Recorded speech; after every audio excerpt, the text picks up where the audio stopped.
Naiwa pagpag. Kapag daw tulo. Dagang salamat. Salamat kayo. Ako isa ka akong mga classmate dire sa Hindal. Ang gabi kami ito lang. At sa akong ex-girlfriend dire sa Hindal. Sana happy ka na sa iwan. Nakita yung ex-girlfriend mo. Opo. Asa man sa lapit? Ikaw naman Kung yan. ex-girlfriend mo, sige ka lapitan mo. Dili ko. Bakit? Uban ang asawa. Iwan. Tulo na ako kanta sa iya. Nakanin mo kanta. Na ako kanta. Kung saan imo ang kantahon? Akong kanta mo ng title. Ano? Diman. Di man. Akong kantahon Diman. Para na ko magkanta akong kanta para sa akong ex-girlfriend. Tagay ko ito ng love song.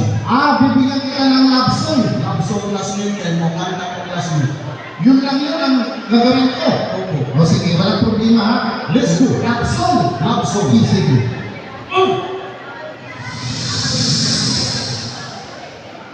Love song. Bola. Kanang bakang kanukanta ko. Ang sabi mo lang yan ko lang love song. Kanang love song ba? Kanukanta ko. Ano ba yung ibig sabihin mo? Walang love song.